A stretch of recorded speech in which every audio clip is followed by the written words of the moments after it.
Now, the good, the bad, and the gossip with Johnjay and Rich. All right, let's get into the GBG. It's all things entertainment, Kyle. Okay, last week we saw tons of reports about Barbara Walters and how it may be the end of her career. So there were many reports last week saying that I was retiring from ABC, and there was an assumption that I would be making an announcement today. And the paparazzi were outside of my home. However, here I am, and I have no announcement to make.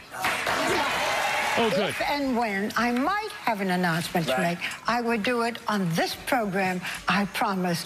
And the paparazzi guys, you will be the last to know. I love it. See what she did there? She didn't have the announcement to make yet, but she didn't say she doesn't have an announcement to say she's retiring. And she did not say, I'm not retiring. When I do have one, I'm gonna, like there's one coming. It's almost as if she announced that she has an announcement in a very odd way. It's almost like she's like, oh my God, I so wanted to quit right now, and I can't because you guys caught on. 6 more months. Right. Couple more days, and then maybe. I'm 1,000 years old. I know. Now, there's also been rumors about Jimmy Fallon and Jay Leno, this feud. They hate each other. Fallon's going to take over for Leno. Leno doesn't like Fallon, blah, blah, blah. Well, last night, they did something very creative and very cool. They were in cahoots with each other. So Leno ends his show, and Fallon's show usually starts right afterwards. But instead of just rolling the credits and then the other show starting, they show Leno walking off the stage and behind the scenes, and he gets a phone call, and it's Jimmy Fallon. And they start talking on the phone, and then Fallon's show starts, and then they break into song and musical, and they sing together and address pretty much all the rumors. Tonight, who's gonna host tonight? Is it gonna be Jimmy or Jay? Tonight, my ratings were all right. 20 years and I'm still in first place. Tonight, I've got Fox on the line, or maybe I could take over for Dave. It's 4 minutes long, and it is creative. Singing? They both sing. That's Isn't them that singing? crazy? Yeah. That's now, them I don't know singing? if they auto-tuned it or whatever. I don't know if it was Sounds like pretty singing good. live, but I it love that sounded song. awesome. It ends with tonight. Who cares who hosts tonight?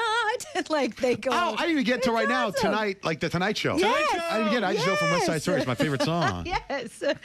Dude, this has got to be all set up. It's got to be great for ratings. Maybe there was a little tinge of reality in the anger, and then it turned into this massive bit. He now. starts Right. taking a little jab, and the ratings go up. So, like, yeah, keep jabbing at us. It helps us. Right. It is. I thought it was very well done. It was very creative. And I watched the whole 4 minutes, and I wasn't even like, hey, could you hurry it up? Like, it's kind of funny.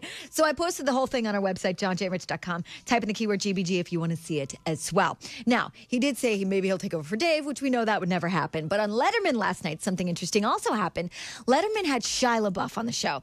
And Shia LaBeouf was recently in tabloids after he got fired from the Broadway musical he starred in with Alec Baldwin. Reports swirled around that there was this feud between them. They hated each other, and Alec had him fired. Now, Alec happens to be friends with David Letterman. So Letterman's first question to Shia LaBeouf was, So what did you do to him? Really? Yeah? Well, I think what you got, I'm pretty passionate and impulsive. And he's a very passionate individual as well. And I think, that impulsiveness and that passion makes for, some fireworks. yeah, and then and then he got fired because Alec Baldwin's probably the bigger star there. Fired works. And the musical would rather have Yeah, I Alec saw Baldwin. that he was on Letterman last night, and I was like, oh, this clearly must be a rerun because what's Shia LaBeouf got going on? I know, right? Like, what does he have going on? I don't know. Just play? The he's fact not that in? he got fired. I'm guessing Justin Bieber got a little payback to TMZ for all the stories they put out about him yesterday as a April Fool's joke. Yes, a April Fool's joke. He tweeted out his quote-unquote phone number, which happened to be TMZ's tip line. It was an 888 number. He said, call me. I'll be answering the phone calls, talking to fans all day long. Of course, TMZ's phone blew up. Now, why does this suck for TMZ? Well, I guess they have to pay for every phone call that comes in. Oh. So that's going to be very pricey for them.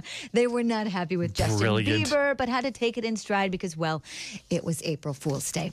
On our website right now, johnjayandrich.com, type in the keyword GBG. You can watch that hilarious Jimmy Fallon, Jay Leno song. All right, coming up, we're going to try to make a love connection with two of our listeners. That's what we do for Second Date Update. It's about 20 minutes away. And